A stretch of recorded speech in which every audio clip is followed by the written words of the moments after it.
पहले तो अपनी जाति छुपा करके उस कार्य को करने के लिए उनके बीच में जाना ही नहीं चाहिए जहाँ पर वो गए। जाटव भी थे, यादव भी थे, तो हिंदू ही थे। चोटी क्यों काटी आपने? अगर भाजपा को लगता है कि भागवत या कोई कथा कहने पर एक वर्ग विशेष का ही अधिकार है, तो फिर वो इसके लिए भी कानून बना करके दिखा दें। कई बार कई कानून के लिए बहुत दावा करते हैं लोग, तो इसके लिए भी कानून बना लें कि इसके अलावा कोई कथा वाचन नहीं कर सकता। जिस दिन पीडीएस समाज ने अपनी कथा अलग से कहने शुरू कर दी, उस दिन इन परंपरागत शक्तियों का साम्राज्य ढह जाएगा।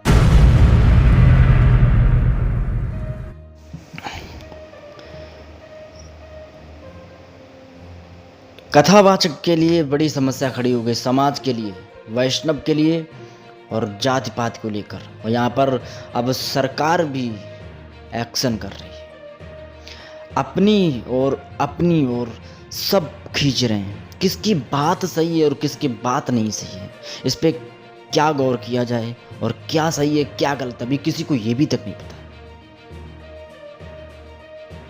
अब अखिलेश यादव कह रहे हैं मैं 3 दिन का सिर्फ टाइम ले रहा हूं, अगर 3 दिन में ये कार्य अगर नहीं होते हैं तो मैं आंदोलन करूंगा। उन्होंने कहा जो पहलगांव में जो हमला हुआ था तब बीजेपी सरकार ने ये जवाब पूछे थे कि जाति क्या थी, धर्म था। और कथावाचक से क्या पूछा गया था? जाति पूछी गई थी, धर्म नहीं।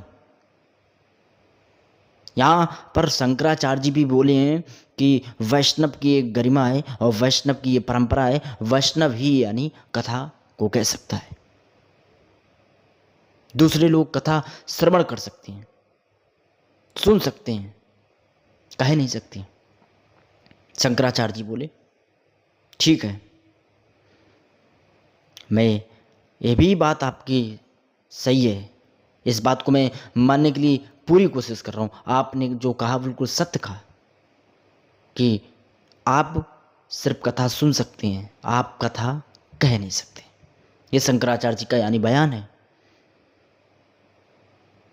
लेकिन जाति पूछकर अपमान कर देना, ये किस पुस्तक में लिखा है, किस किताब में लिखा है, किस धर्म में लिखा है?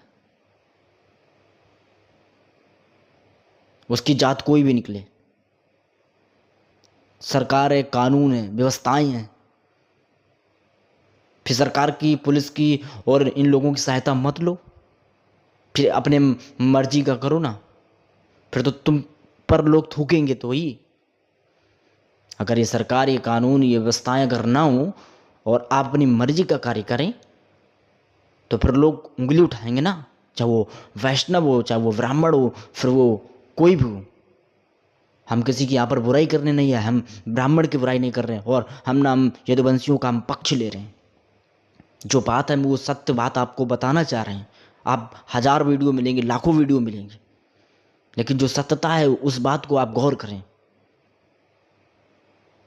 कि जो पहलगांव में जो हुआ वहां पर क्या जाति पूछी, धर्म पूछा।